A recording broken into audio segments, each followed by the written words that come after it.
Hi, everybody. So we're continuing with chapter 78 of Children of Blood and Bone. So we're in Zelly's perspective. My throat dries as I watch an endless sea of soldiers patrol the perimeter of the island. It's like every soldier in Orisha has come to stand guard. Behind them, a forest of blackened trees rises, shrouded in mist and twisting smoke. The energy surrounding the forest bends the air above it, a sign of the spiritual power hiding within its trees. When the last of our disguised troops make it off the rowboat, Rowan leads us toward the temple. Look alive, he says. We need to move. The moment we set foot on the eastern shoreline, I instantly feel the spiritual energy at work. Even without the hum of magic in my bones, it radiates from the ground, flows from the burnt trees. As Rowan's eyes widen, I know he realizes it too. We walk among the gods. A strange thrum fills me at the thought, not quite the rush of magic, but the surge of something greater. Walking through the island, I can almost feel Oya's breath and the way the air chills around us. If they're here with me, then maybe I was right to trust them. Maybe we actually have a shot. But to do that, we have to get past the guards. My heart slams against my chest as we pass the endless rows of patrolling soldiers. With each step, I'm convinced they can see through our helmets, but wearing the seal of Orisha shields us from their gaze. Rowan leads us with a convincing strut, wearing the commander's armor with ease. With his sandstone skin and confident gait, even real commanding officers step out of his way. Almost there, I think, stiffening when a soldier eyes us a moment too long. Each step toward the forest stretches into a breathless eternity. Tizane carries the bone dagger while Amari grips tight on the leather bag she uses to hide the sunstone and scroll. I keep my hand readied on my staff. But even when we pass the last of the perimeter troops, the soldiers barely spare us a glance. They keep their focus on the sea, waiting for a magi army that will never come. My gods, I breathe to myself when we make it past the soldiers' earshot. My fragile calm explodes into nerves. I force air into my lungs. We made it. Amari grips my arm, skin paling beneath her helmet. Our first battle is over. Now another one begins. A cold fog rolls in as we travel into the forest, mist licking the trees. By the time we've journeyed a few kilometers, the fog is so thick it blocks out the sun and makes it hard to see. Strange, Mari whispers into my ear, arms outstretched to avoid hitting a tree. Do you think it's always like this? I don't know. Something tells me the fog is a gift from the gods. They're on our side. They want us to win. I cling to the words of my speech, praying that they're true. The gods wouldn't abandon us now. They wouldn't fail me here. But as we near the temple, no warmth pulses through my veins. There will be no hiding in the fog soon. I'll be exposed for the world to see. How'd you know? I whisper as the temple looms through the fog, thinking back to that fateful day in the market. In Lagos, why'd you come to me? Amari turns, amber gaze bright through the white fog. Because of Binta, she answers softly. She had silver eyes just like yours. With her words, something clicks, a sign of the greater hand. We've been led to this moment, pushed in the tiniest, most obscure ways. No matter how this day ends, we're doing what the gods intend. But what could their purpose be when no magic flows through my veins? I open my mouth to respond, but stop when the spiritual energy thickens. It weighs us down like gravity, pushing against every step. Do you feel that? Tizane whispers. It's impossible not to. What's going on? Rowan calls back. It can only be the temple. No words can describe the sheer magnificence of the pyramid before us. It towers into the sky, each section carved from translucent gold. Like Chandomble, intricate Sambardia decree the will of the gods. The symbols shine in the absence of light. But now that we're here, the real battle begins. Rima, Rowan orders, take your team to the edge of the southern shoreline. Raise hell on the beach and disappear into the fog. Follow Ash's lead to get away. Rima nods, pulling up her helmet until we can only see her light brown eyes. She bumps Rowan's fist before leading 2 men and 2 women into the fog. What do we do? I ask. We wait, Rowan answers. They should divert the army's attention, freeing up the temple. Minutes stretch into hours, an eternity that drags like death. Each second that passes is another second my mind tumbles in guilt. What if they're captured? What if they die? I can't have any more people perish for this. I can't have more blood stain my hands. A black plume rises in the distance.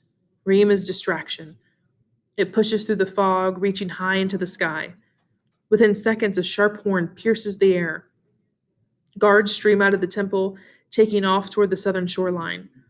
So many men race out that I quickly realize I can't fathom the temple's true size. When the first flood of soldiers passes, Rowan leads us in. Pushing against the heavy air, we ascend the golden steps as fast as we can, not pausing until we reach the ground floor and enter the temple. Vibrant jewels decorate every inch of the walls, exquisite in their designs. Around us, Umoja's breathtaking image dots the golden walls in topaz and blue sapphire. Waves of shimmering diamonds flow from each fingertip in light. Above us, the bright emeralds of Olgun play, paying homage to his power over the earth. Through the crystal ceilings, I glimpse each plane, all 10 floors dedicated to the gods. You guys. Amari nears a stairwell in the center of the floor, traveling underground, and the sunstone glows in her hand. This is it. I clench my clammy fists. This is where we're supposed to go. You ready? Amari asks. No, it's written all over my face. But with her nudge, I take the first step, leading us down the cold stairwell. Traveling through the narrow space, I'm pulling back into our time in Chindoble. Like that temple, torchlight illuminates the tapered path, glowing against the stone walls. It brings me back to when we still had a chance, back to when I still had magic. I touch my hand to the walls, sending a silent prayer to the gods. Please, if you can help me, I need it now. I bide my time as we descend farther and farther. Sweat drips down my back through the cool air cools to a chill. Please, Sky Mother, I pray again. If you can fix this, fix it now. I wait for a glimpse of her silver eyes, for her electric touch through my bones. But as I begin to pray again, the magnificence of the ritual ground silences all words. 11 golden statues line the hallowed dome, each towering into the sky. They rise above us with devastating height, looming like mountains of the Alasimbo Range. In the precious metal, the gods and goddesses are carved with exquisite detail. From the wrinkles in Sky Mother's skin to the individual coils of her hair, no line or curve is spared. Each deity's gaze focuses on the 10-pointed star of stone gleaming below. Every point is marked by a sharp stone pillar, Senbardia carvings etched into all 4 of its sides. In the center, a single gold column is raised. Atop it, a circle is carved out, round and smooth, the exact shape of the sunstone. My gods, Kenyon breathes as we step into the stale air. My gods is right. It's like walking into the heavens. With each stride, I feel mighty under the gods' watch, protected under their ethereal gaze. You can do this. Amari hands me the parchment and the sunstone. She takes the bone dagger from Tzain and slips it into the waist of my uniform. I nod and take the 2 sacred objects. You can do this, I repeat. Just try. I step forward, prepared to bring this journey to an end, but then a figure moves in the distance. Ambush! I cry out. I flick open my staff as hidden men emerge. They move like shadows, crawling out from behind every statue, every pillar. In the frenzy, we all bare our blades, eyes darting to find the next attack, but when the blurs settle, I see Saren, a smirk of satisfaction on his face. Then I see Enon, face painted, magicite blade in his hand. The sight rips straight through me. A betrayal colder than ice. He promised. He swore he wouldn't get in my way. But before I can truly break, I see the worst of it. A sight so alarming it doesn't even seem real. My heart stops as they bring him forward. Baba? Okay, so we just finished chapter 78. So take a moment, summarize the chapter, and then continue on chapter 79 and Zelly's perspective still. Oh, sorry, pause. So in your notes with this one, really pay attention to the setting. So we have this brand new setting. with the holy temple and then the island itself. So what kind of mood is this setting creating, and how does this particular setting help give you a better understanding and deeper understanding of the gods, the quest, and of sort of the overall setting, the book of the whole, and the history of them. So chapter 79. He's supposed to be safe. This one thought keeps me from accepting the truth. I scan the guards for Mama Agba's wrinkled form, waiting for her attack. If Baba's with the guards, where is she? What did they do to her? After everything, she can't be dead. Baba can't be standing here. Yet he trembles under Enan's grip. Ripped clothes, gagged, bloodied face. They've beaten him for my mistakes, and now they'll take him. Just like they took Mama. Enan's amber eyes trap me in the truth of his betrayal, but it isn't the gaze I know. He's a stranger, a soldier, the shell of a little prince. I assume the situation speaks for itself, but since your people are daft, I'll break it down. Relinquish the artifacts and you can take your father back. Just the sound of Saren's voice closes the metal chains against my wrists. I wouldn't be doing my job as a king if I didn't remind you what you are. He stands clothed in rich purple robes, defiance in his snarl. But even he looks small against the statues of gods staring him down. We can take him, Kenyon whispers from behind. We have our magic, they have only guards. We can't risk it, Jazane's voice cracks. Baba gives the slightest shake of his head. He doesn't want to be saved. No. I step forward, but Kenyon grips my arm, whipping me around. You can't surrender. Let me go. Think of someone other than yourself. Without the ritual, all the diviners will die. We're already dead, I shriek. My voice echoes against the dome, revealing the truth I wish I could change. Gods, please. I plead one last time, but nothing happens. They've abandoned me once again. My magic's gone. I thought it would come back, but it hasn't. My voice shrivels and I stare at the floor, biting back the shame, the anger, the pain. How dare the gods force themselves back into my life only to break me this way? Against everything, I try once more, searching for any remnant of Ashe that might remain, but they've discarded me.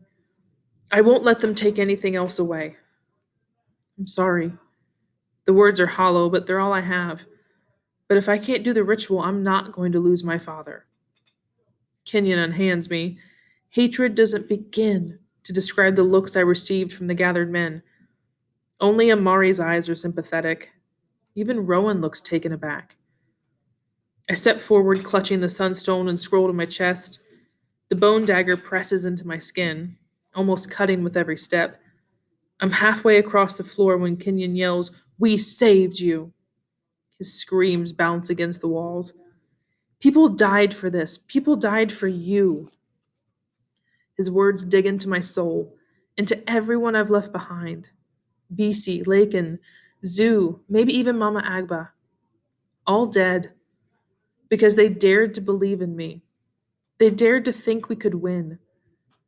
As I approach Enan, Baba's shaking grows frantic. I can't let him break my resolve. I don't want them to win, Baba, but I can't let you die. I clench the sunstone and scroll as Enan moves forward, gently guiding Baba ahead. The apology is stark in his amber eyes I'll never trust again. Why? I itch to scream, but it withers from my throat. With each step, the echo of his kiss presses against my lips and travels down my neck. I stare at his hands on Baba's shoulders, hands I should have crushed. I swore I'd die before I let a guard have his way with me, yet I gave their captain free rein. I know we're meant to work together. We're meant to be together. His pretty lies play in my ear, each new one drawing more tears.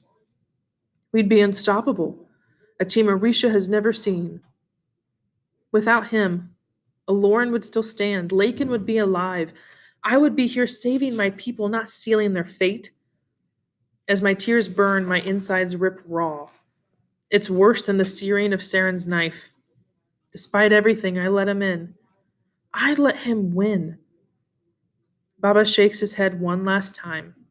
My last chance to run away. But it's over now. It ended before it even began. I pull Baba out of Enan's grip, dropping the parchment and stone on the floor. I almost reach for the bone dagger, but then I remember Enan has never seen it. I toss out Tizane's rusted knife instead, keeping the true bone dagger hidden in my waistband. I can hold on to this one thing, this one artifact now that he's taken everything else from me. Zelly, before Enan can mutter another treacherous word, I take off Baba's gag and walk away. As my footsteps echo against the ritual ground, I focus on the statues instead of the hateful glares. Why? Baba sighs. His voice is weak but rough. Why when you were so close? I was never close. I choke down a sob. Never, not even once. You tried, I console myself. You did more than your best. It wasn't meant to be. The gods chose wrong. At least it's over. At least you're alive. You can leave on that boat, find a new. No! I freeze as Enan's cries ring against the dome walls in a deafening timbre. Baba throws me to the ground as a swoosh flies through the air. I move to shield Baba, but it's too late. The arrowhead pierces my father's chest. His blood leaks onto the ground. So we just finished chapter 79. A lot has happened. So think about our bell ringer we did earlier. Is focused on making your predictions about how the book was going to end based on your character and plot as your evidence. So is this how you expected this scene to go? Did this meet your expectations? And why do you think Zelly is still struggling with her magic at this point? What is it going to take for her magic to finally work? So we're continuing with chapter 80, so make sure you finish notes with that, and we're still in Zelly's perspective. When they came from Mama, I couldn't breathe. I didn't think I would ever breathe again. I thought our lives were connected by a string, that if she died, I would too. I hid like a coward as they bludgeoned Baba half to death, relying on Tizane to be my strength. But when they wrapped the chain around Mama's neck, something in me snapped. As frightened as the guards made me, nothing compared to the terror of them taking Mama away. I chased her through the chaos of Abaddon, blood and dirt splattering against my small knees. I followed her as far as I could until I saw it. All of it. She hung from a tree like an ornament of death in the center of our mountain village. Her and every other magi, every threat to the monarchy crushed.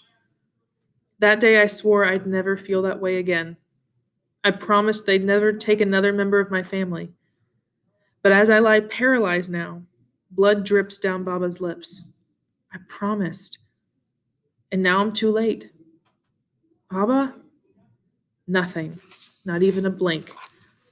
His dark brown eyes are empty, broken, hollow. Baba? I whisper again. Baba!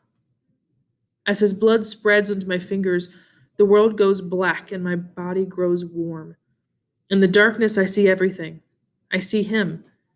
He runs through the streets of Calibrar, kicking an Agbon ball through the mud with his younger brother. One moment. Sorry about that weird pause. Somebody walked in my room. Okay, so the child in him has a smile. Baba never had. A grin ignorant of the world's pain.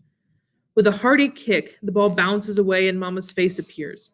She's stunning, radiant. She takes his breath away. Her face fades to the magic of their first kiss, the awe of their firstborn son. The awe blurs as he rocks his baby daughter to sleep, running his hands over my white hair. In his blood, I feel the moment he woke after the raid, the heartbreak that never ceased. In his blood, I feel everything. In his blood, I feel him. Baba's spirit tears through my being like the earth ripping in half. Every sound rings louder, every color shines brighter. His soul digs deeper into me than any magic I've ever felt. Deeper than magic at all. It's not incantations that run through my veins. It's his blood. It's him. The ultimate sacrifice. The greatest blood magic I could wield. Killer. The first two guards charge at me, swords pointed and raised. They run with a vengeance. The last mistake they will ever make. As they near, Baba's spirit tears from my body as two sharp, twisting shadows. The darkness wields the power of death, commands the power of blood. They pierce through the soldiers' breastplates, skewering them like meat. Blood splatters into the air as dark matter spills from the holes in their chests. The men choke on their last breaths, eyes bulging in defeat. They wheeze as their bodies crumble into ash. More death, more blood. The blackest part of my rage finally has the power it's always craved, the chance to avenge Mama. Now Baba. I'll take these shadows of death and end them, each and every one. No. Baba's voice rings in my head, steady and strong. Revenge is meaningless. There's still time to make this right. How? I peer through the frenzy as Rowan's crew and Kenyon's team lunge into battle. Revenge is meaningless. I repeat to myself. Revenge is meaningless. As the words settle, I see it. The one person running away from the fight. Eden scrambles from the rolling sunstone through the madness, dodging the blades of Rowan's men. As long as we don't have magic, they'll never treat us with respect. Baba's spirit booms. They need to know we can hit them back. If they burn our homes, I burn theirs too. So we just finished chapter 80. So in this chapter, in your notes, pay attention to what is it that finally takes it for Zelie to have her magic back. And we saw there for an instant that rage that she has, that uncontrollable rage that happened a lot in the earlier sections of the book. How does Baba stop her from going into this rage? What is that sort of lesson that he wants her to take away from this point? So continuing on, chapter 81 in Eden's perspective. The girl I held in my sleep is nowhere to be seen. In her place, a monster rages. It bears fangs of death. 2 black shadows shoot from Zelly's hands and hurtle forward like venomous snakes, hungry for blood, vengeance. They pierce through the first 2 guards. Then something in Zelly's silver eyes clicks. Her gaze homes in on me. The sunstone glows in my hand. I barely have time to draw my sword before the first shadow attacks. Pointed like a saber, it clashes against my sword, recoiling through the air. The next attack comes in fast. Too fast for me to block. Prince Enon! A guard lunges forward. He trades his life for mine. The shadow pierces through his body. He wheezes before turning to ash. Skies! I retreat into the insanity. Her shadow rears back for another attack. As I run, she chases after me.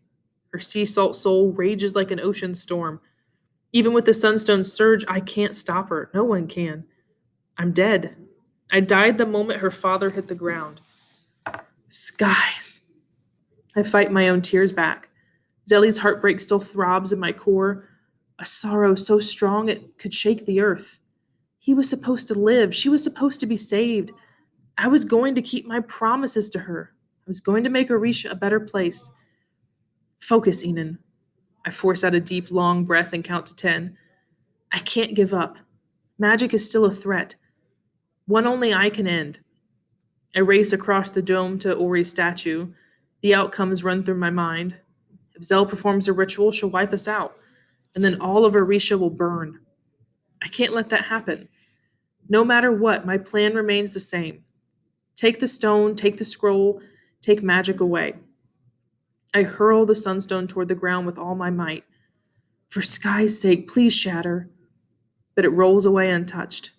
If anything's to be destroyed, it has to be the scroll. I tear it from my pocket and dart into the frenzy. Zelly dashes after the stone. With the few seconds of life I have left, the gears in my head turn. Father's old words ring. The scroll can only be destroyed with magic. Magic. What about my magic? I focus the energy of my mind onto the parchment, losing track of Zelly in the turmoil. A turquoise glow wraps around the weathered scroll. The scent of sage and spearmint fills my nose as a strange memory takes hold of my mind. The hysteria of the temple fades out. A Centauro's consciousness flashes in. Generations of women with elaborate white ink tattooed into their skin, all chant in a language I cannot comprehend. The memory only lasts an instant, but the attempt is no good. My magic won't do it. The scroll remains unharmed. Help! I spin as shouts ring. Zelly's shadow skewers more men. Dark matter consumes their bodies as they bucked from their black arrowheads. Before they crash into the ground, the soldiers disintegrate into ash. In that instant, everything clicks. The answer hidden in plain sight. Perhaps if I was a burner, my flames could incinerate the parchment. But my connector magic is of no use. The scroll has no mind for me to control, no body for my magic to paralyze. My magic can't eliminate the scroll, but Zelly's magic can. I've never seen her powers wielded this way. Her magic destroys everything in its path, vicious and twisting, howling as it tears through the sacred temple like a tornado. Its black arrowheads strike with the vengeance of spears, impaling armor, ripping straight through flesh. Anyone unfortunate enough to encounter them crumbles into ash. If I do this right, the scroll shall crumble too.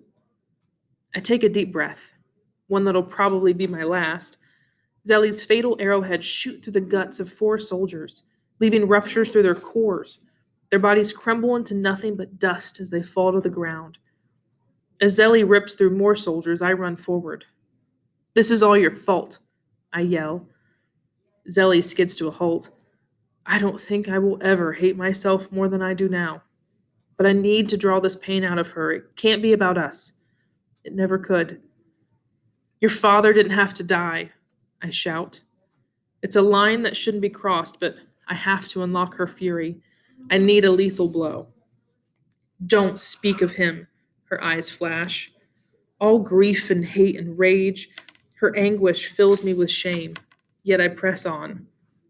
"You didn't have to come here. I would have taken him back to Lagos." Shadows spin around her like a sharp wind, sweeping like a tornado. She's close now. "My life is nearing its end. If you trusted me, worked with me, he'd still be alive. Him," I swallow. "Mama Agba."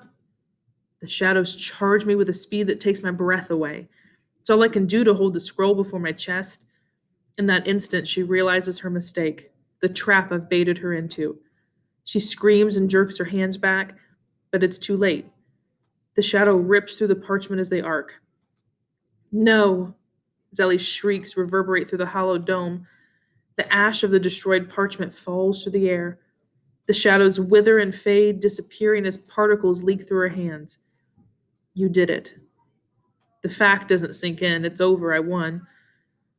Orisha's finally safe. Magic will die for good. "Son!" Father runs to me from the outskirts of the battle. A battle like I've never seen beams, a smile like I've never seen beams on his face. I try to smile back, but a guard closes in behind him. He raises his sword, targeting Father's back. A mutiny? No, one of the mercenaries. "Father!" I shout. My warning won't reach him in time.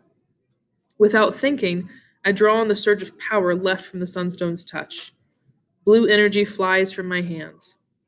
Like in Chandoble, my magic pierces through the mercenary's head, paralyzing him in place. I freeze him long enough for a guard to cut through his heart. It saves Father from the attack. But the sight of my magic turns Father to stone. "It's not what you think," I start. Father jerks back, recoiling like I'm a monster he can't trust. His lips curl back in disgust. Everything in me shrivels. It doesn't matter. I speak so quickly it all blurs together.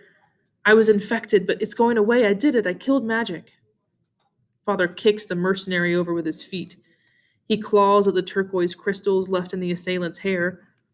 He stares down at his hands and his face twists. I can see him putting the pieces together. These are the same crystals he held on the fortress. The same crystals they plucked from Kia's corpse. Father's eyes flash. He grips the hilt of his sword. Wait. His blade rips into me. Father's eyes pound red with rage. My hands clutch at the sword, but I'm too weak to pull it out. "Father, I'm sorry."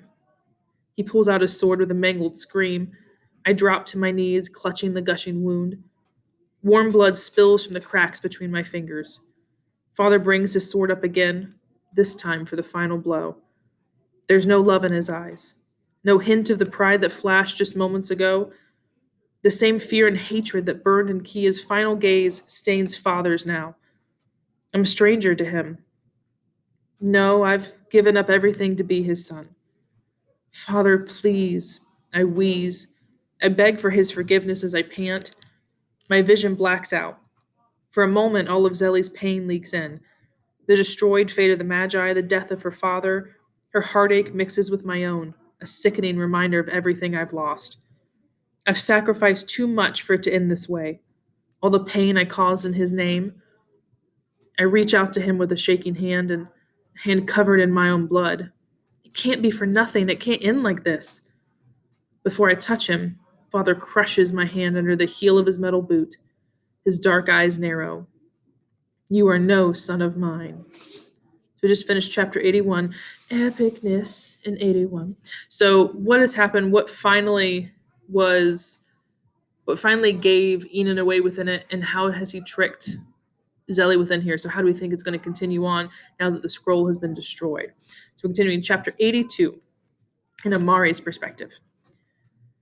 Though a dozen men barrel forward, they are no match for the vengeance of my blade. By my side, Tizane tears through the guards with his axe, fighting through tears stream down his face. It's through his pain I fight.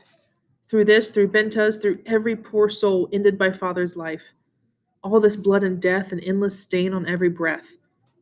I rip through the guards with my blade, striking first with a debilitating attack.